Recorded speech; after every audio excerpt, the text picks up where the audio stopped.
Pour Marseille, c'est une personne qui met fin à l'Antiquité, puisque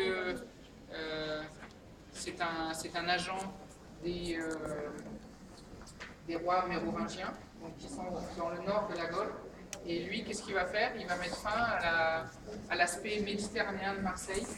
Il va venir, il va piller la ville, il va la détruire à plusieurs reprises. Et à partir de ce moment-là, au 8e siècle, Marseille change. Elle n'est plus antique, elle devient médiévale.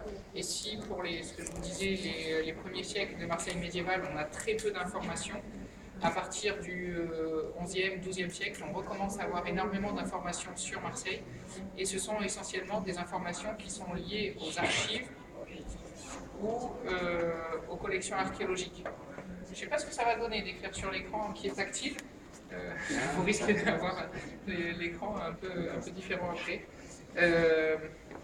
Vous avez ici, par exemple, derrière vous, un des rares documents iconographiques qui représente Marseille. C'est le serment d'un homme politique qu'on appelle le viguier, qui est l'agent du roi ou du comte qui est à Marseille, parce que Marseille est plus ou moins indépendante au Moyen-Âge.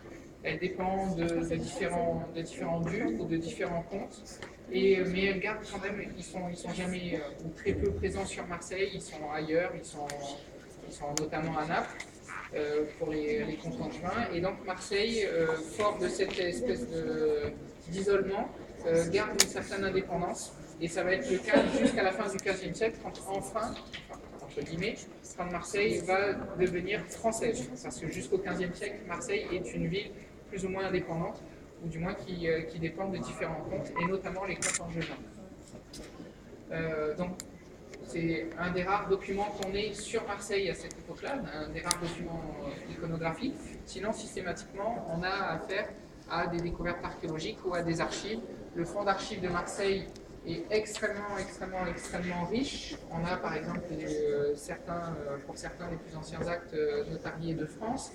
On a énormément d'informations, et notamment toutes les délibérations, ou beaucoup de délibérations municipales, c'est-à-dire que la ville est gérée par un conseil, et on a beaucoup de délibérations de ce conseil qui décident soit de voter un changement de financement pour la cure du port, par exemple, soit de décider l'organisation de construction navale à tel endroit de la ville, ou de telle décision pour nettoyer les villes, la ville, les rues.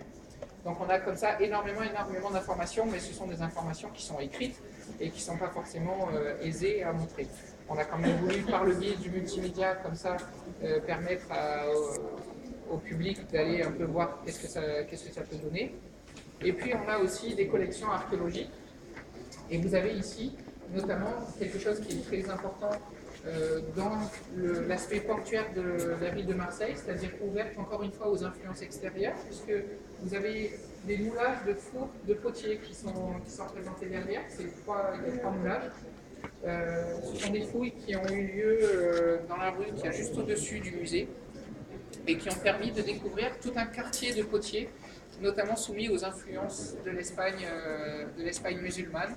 Et donc on a l'introduction ici des plus anciennes traces de faïence à Marseille et en France tout simplement.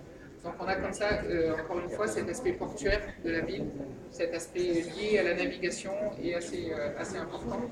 Et on a toutes ces collections qui évoquent cette période. Mais il faut savoir que Marseille ayant brûlé pour une grande partie en 1423, il y a très peu de vestiges, même dans la ville, qui sont liés au Moyen-Âge.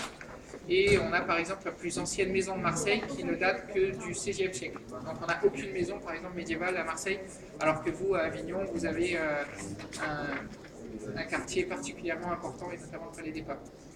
Donc on a des églises un peu moins importantes, quoique